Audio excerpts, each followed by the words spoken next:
خارجہ اس بات میں فخر کرتی ہے، لوگ وزارت خارجہ کا قلمدان سنبھالنے کے بعد ڈرتے ہیں کہ کوئی ملک ناراض نہ ہو جائے، کوئی صدر ناراض نہ ہو جائے، لیکن مخدوم شاہ محمود میں آپ کی عظمت کو سلام کرتا ہوں، فرماتے کوئی ناراض ہوتا ہے تو ہو جائے، خدا بھی راضی ہو جائے، محمد مصطفیٰ بھی راضی ہو جائے۔ آج بھی اقوام متحدہ کے اس عظیم اجلاس میں اردو زبان میں تقریر کر کے لوگوں کو بتا دیا کہ ہم پاکستانی امن چاہتے ہیں۔ اس پیغام کو دینے کے لیے آپ کو اللہ نے بہت اعزاز بخشا، اور میں اگر نام نہ لوں تو یہ بھی بخل ہوگا۔ قبلہ میاں محمد جمیل احمد صاحب ٹاؤن ناظم صاحب کا یہ تشریف فرما ہے، میری بات کی گواہی دیں گے، تائید کریں گے۔ اللہ نے جو آپ کو لخت جگر دیا ہے، مخدوم زادہ شاہ زین محمود حسین قریشی، جس کو اللہ نے ایک عظیم دادا کا پوتا اور عظیم باپ کا بیٹا ایسا بنایا، آج بھی وہ شخص اپنے اسلاف کی روایات کو سامنے رکھ کر ملک و ملت کی خدمت کر رہے ہیں۔ یہ ہمارا فخر ہے، یہ ہمارا ناز ہے، یہ ہماری محبتیں ہیں۔ صاحبو، حضرت والا تشریف لائے، میں تو ہر جمعے آپ کو خطاب سناتا ہوں، بس صرف وہ ایک شعر سنا کر پھر، کیونکہ 5-7 منٹ میں چاہتا ہوں۔ قبلہ مخدوم صاحب، یہ اعزاز ہے کہ آپ ابھی عمرہ بھی شہادت حاصل کر کے تشریف لائے ہیں، اور پھر بڑا اعزاز یہ ہے کہ بیت اللہ شریف کے اندر جا کر نوافل پڑھے ہیں۔ بیت اللہ شریف کے اندر جانا تو بہت بڑا اعزاز ہے الحمدللہ، اور سینکڑوں نہیں ہزاروں لوگ اندر گئے، لیکن اس جگہ پر آپ کو حاضری ہوئی جہاں سرکار کی قبر انور ہے، یعنی روضہ رسول کے اندر آپ تشریف لے گئے، وہاں حاضری دی۔ اور یہ تو وہ جگہ ہے سب سے بڑی اور اعلیٰ، وہ جگہ ہے جہاں اللہ کا گھر ہے۔ اس جگہ سے وہ جگہ اعلیٰ ہے جہاں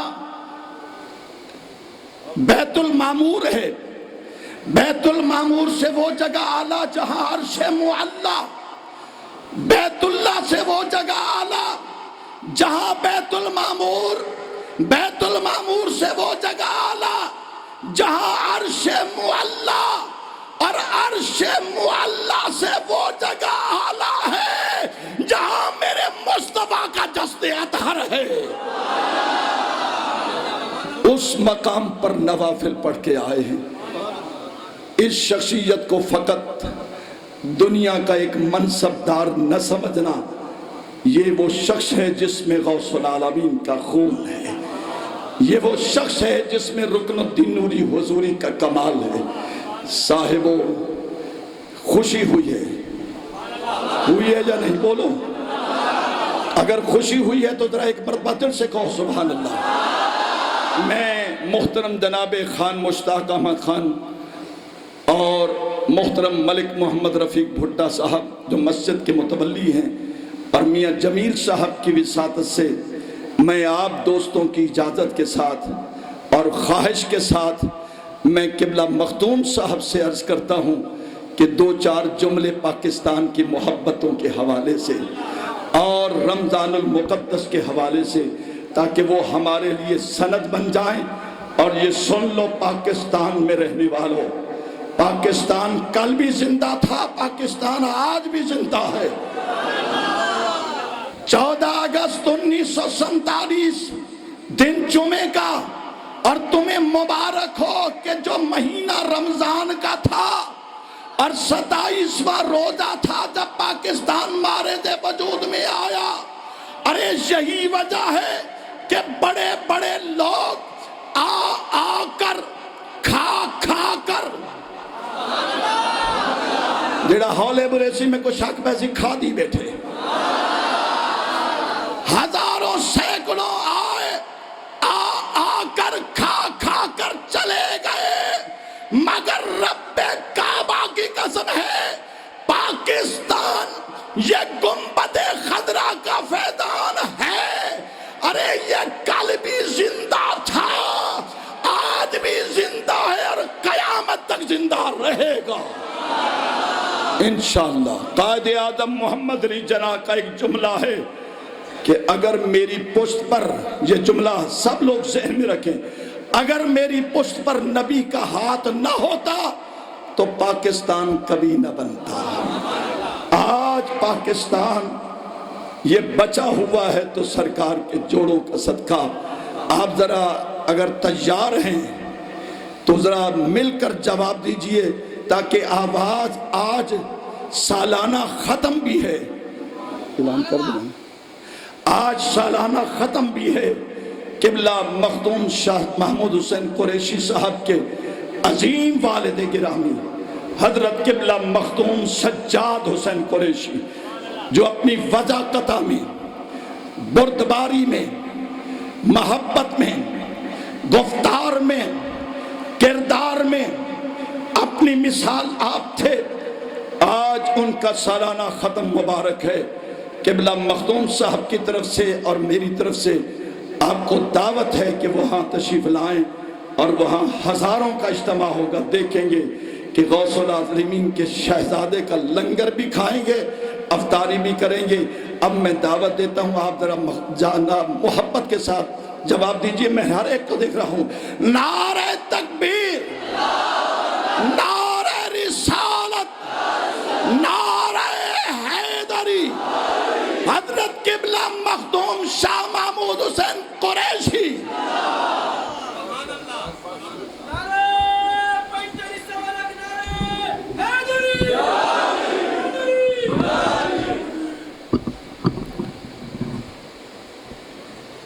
بسم اللہ الرحمن الرحیم، نحمدہ ونصلی علی رسولہ الکریم۔ جمعۃ الوداع ہے اور آپ سب بڑی عقیدت کے ساتھ، عجز اور انکساری کے ساتھ اس ماہ رمضان کے آخری جمعے میں شامل ہیں۔ اللہ تعالیٰ آپ سب کی حاضری قبول فرمائے۔ جیسے کہ حضرت کہہ رہے تھے، میں آج صبح ہی لوٹا ہوں اور قدرتی اس سال میں سمجھتا ہوں کہ بلاوے کے بغیر کوئی جا نہیں سکتا۔ وسائل جتنے بھی ہوں، جب تک حضور کا بلاوا نہ ہو تو بندوبست ہوتا نہیں ہے، اور اگر بلاوا آ جائے تو کوئی رکتا نہیں ہے۔ بہرنو اس مرتبہ جو تنظیم ہے اسلامی ممالک کی، انہوں نے فیصلہ کیا کہ ہمارا اجلاس ماہ رمضان میں ہوگا، مکہ مکرمہ میں ہوگا، جدہ میں ہوگا۔ تو مجھے بحیثیت پاکستان کے وزیر خارجہ کے یہ شرف حاصل ہوا آپ کی نمائندگی کرنے کا۔ تو میں صرف اتنا کہنا چاہتا ہوں کہ ہم سب یہاں بیٹھے ہیں اور دعا گو ہیں کہ اللہ تعالی ہماری دل کی مرادیں پوری کرے، اور وہ سنتا ہے، وہ سنتا ہے۔ اس کی رحمتیں پرنالوں کی طرح چلتی ہیں، جب اس کی نظر پڑ جائے تو مشکلات آسان ہو جاتی ہیں، دکھ درد ختم ہو جاتے ہیں، آسانیاں پیدا ہو جاتی ہیں۔ اور میری دعا ہے کہ اللہ تعالیٰ اس مہینے کی برکتوں سے آپ کی مشکلات آسان فرما دے، آپ کے گھروں میں سکھ عطا فرما دے، آپ کے کاروبار کی، آپ کے گھر بار کی، آپ کی آل اولاد کی خیر فرما دے، آپ کو ہر محتاجی سے محفوظ فرما دے، آپ کو ہر قرض اور ہر مرض سے نجات عطا فرما دے۔ یہ ایسے لمحات ہیں کہ آپ جتنا مانگیں وہ اس وقت اتنا بے نیاز ہے کہ آپ کی جھولی کم پڑ جائے گی، اس کی رحمت کم نہیں پڑ سکتی۔ یہ ہمارا ایمان ہے۔ تو بہرنو اللہ تعالی ہماری جو عبادات ہیں، جو صدقات ہیں، خیرات ہیں، زکوٰۃ ہیں، عطیات ہیں، وہ اپنے حضور قبول فرمائے، جس نے حسب توفیق جو حصہ ملایا ہے۔ میں صرف 2 جملوں میں اپنی بات ختم کرنا چاہتا ہوں۔ وہاں میں نے صرف 57 ممالک تھے اور 57 ممالک کے وزرائے خارجہ موجود تھے، تو میں نے پاکستان کی طرف سے 3-4 باتیں کی ہیں، اس کا خلاصہ آپ کی خدمت میں پیش کر دیتا ہوں۔ نمبر 1، میں نے ان سب سے کہا کہ ہم سب، رات کا اجلاس تھا، افطار کے بعد شروع ہوا، تراویح کے بعد شروع ہوا۔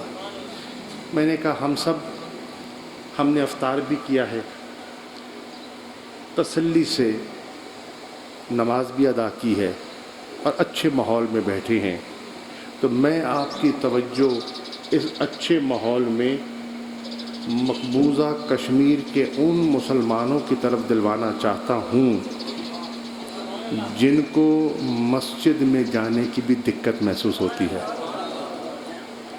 جن کے جنازے بھی وہ آسانی سے نہیں پڑھوا سکتے، جن کے گھر محفوظ نہیں ہیں، جن کی چادر 4 دیواری محفوظ نہیں ہیں، ان پر جبر جاری ہے۔ تو میری پہلی آپ سے التجا ہے کہ ہم مل کر ایک ایسی قرارداد لے کر آئیں جس سے کہ ہم دنیا کی ان طاقتوں سے مطالبہ کریں کہ ایک ایسا نمائندہ وفد مقبوضہ کشمیر میں بھیجیں جو وہاں جا کر صحیح حالات کی نشاندہی کرے کہ حقائق کیا ہیں، اور ان حقائق کی بنیاد پر وہاں کے جو مظلوم ہیں اور محروم ہیں ان کو حق ملے، اور ان کے حق کی خود ارادیت کے لیے ہماری طرف سے یک زباں ہو کر ایک آواز بلند ہونی چاہیے۔ میں نے دوسری بات وہاں کی، اور وہ تھی کہ اس وقت بھارت میں جو کیفیت ہے، اس کیفیت میں جو مسلمان ہیں وہ پریشان ہیں۔ آپ نے دیکھا گاہے بگاہے وہ بہانوں سے مسلمانوں کو تشدد کا نشانہ بنا رہے ہیں کہ آپ کے گھر سے گائے کا گوشت برآمد ہوا، اس پر پکڑ لیتے ہیں، تشدد کرتے ہیں۔ اب اس قسم کی وہ جو وہاں کارروائیاں ہو رہی ہیں وہ بھی ناانصافی پہ مبتلا ہیں اور انسانی حقوق کو پامال کیا جا رہا ہے، تو ہمیں اس کے بارے میں بھی سوچنا چاہیے اور ان کے حق میں بھی دعا کرنی چاہیے۔ تیسری چیز جو قابل غور ہے اور تھی، اور وہاں کیونکہ بے پناہ عرب ممالک اور مشرق وسطیٰ کے لوگ بھی موجود تھے، تو تیسری چیز تھی فلسطین کا مسئلہ، ترینہ مسئلہ، القدس الشریف کا ہمارا بنیادی نقطہ، جو آج اسرائیل اپنی حق دھرمی کا مظاہرہ کر رہا ہے، اور وہ علاقے جن علاقوں پر اس کا کوئی حق نہیں تھا، مثال کے طور پر شام کا وہ علاقہ جس کو ہم گولان ہائٹس کہتے ہیں، گولان کی پہاڑیاں کہتے ہیں، انہوں نے زبردستی یہ اعلان کر دیا ہے کہ یہ آج اسرائیل کا حصہ ہے، کبھی نہیں تھا، تاریخی طور پہ نہیں تھا، اور دنیا خاموش ہے۔ انہوں نے فیصلہ کر لیا ہے یک طرفہ طور پر کہ تل ابیب سے دارالخلافہ جو ہے وہ یروشلم منتقل کر دیا جائے۔ پوری امہ کو اس کی مذمت کرنی چاہیے، اور فلسطینیوں کے ساتھ جو ظلم اور بربریت ہو رہی ہے ان کے لیے بھی دعا کرنی چاہیے۔ اور میری آخری آپ سے جو گزارش ہے وہ ہے افغانستان میں ایک طویل عرصے سے جنگ جاری ہے، بہت سی اموات ہو چکی، بہت سی شہادتیں ہو چکی، بہت وہاں لوگ دہشت کی نظر ہو چکے، دہشت گردی کا شکار ہو چکے. آپ نے دیکھا کہ ہماری مسجدیں بھی غیر محفوظ ہو گئیں. پچھلے دنوں میں آپ نے دیکھا کہ بلوچستان میں جمعہ کی نماز، ہم آپ سب جمعہ کے لیے آئے ہیں، بوضو بیٹھے ہیں. کس جذبے سے آئے ہیں، کس نیت سے آئے ہیں، کس ارادے سے آئے ہیں، آپ جانتے ہیں، میں جانتا ہوں. آپ یہاں اس کی توجہ کے لیے آئے ہیں اور اپنی اصلاح کے لیے آئے ہیں اور اس کی خوشنودی کے لیے اور اس کے حبیب کی خوشنودی کے لیے اپنا فرض ادا کر رہی ہیں. ایسے مواقعوں پر بھی اگر لوگ محفوظ نہ ہوں تو یہ بڑی افسوسناک بات ہے. اس پہ بڑا دل جلتا ہے، بہت افسوس ہوتا ہے. تو چوتھی چیز جو ہے کہ اللہ تعالیٰ سے دعا کرے، اس مہینے کی برکتوں کو سامنے رکھتے ہوئے کچھ امکانات ہلکے ہلکے روشن ہو رہے ہیں کہ وہاں امن آ جائے اور صلح کے امکانات پیدا ہو جائیں. اس ماہ رمضان میں یہ دعا بھی فرمائیں کہ اللہ تعالیٰ وہاں امن لے آئے، کیونکہ جب وہاں امن آئے گا تو پاکستان میں بھی امن کے اثرات آئیں گے اور ہماری مساجد، ہمارے بازار، ہماری جو جگہیں ہیں وہ محفوظ ہو جائیں گی. اللہ تعالیٰ آپ سب کی حاضری قبول فرمائے. یہ مسجدیں ہمیشہ ہمیشہ آباد رہیں. یہاں جو درس و تدریس کا سلسلہ جاری ہے، اللہ تعالیٰ اس کو تا قیامت جاری و ساری رکھے. اور ہمارے آباء و اجداد نے جس مقصد کے لیے یہ مملکت خداداد پاکستان حاصل کی تھی، اللہ تعالیٰ اس میں ہماری مدد بھی فرمائے اور اس ملک کی حفاظت بھی فرمائے. اور دعا کیجئے، اور میں بھی دعا کرتا ہوں کہ اللہ تعالیٰ ہم سب کا خاتمہ ایمان پہ فرمائے، مرتے وقت کلمہ نصیب فرمائے. ہم سے 100 کوتاہیاں ہو جاتی ہیں، انسان ہیں، غلطیاں ہو جاتی ہیں، غفلتیں ہو جاتی ہیں، لیکن وہ اتنا کریم ہے، وہ اتنا رحیم ہے کہ چھوٹی سی ادا پر وہ سب کچھ معاف کر دیتا ہے. یہ ہے اس کا کرم. تو میری دعا ہے کہ اللہ تعالیٰ آپ جتنے حضرات، آپ کے گھر والے، آپ کی گھر کی مستورات، بچوں پر، سب پر اپنا کرم فرمائے اور ہمیں صراط مستقیم پر چلنے کی توفیق عطا فرمائے اور ان آستانوں کی اور مساجد کی رونقوں کو ہمیشہ محفوظ فرمائے. شکریہ.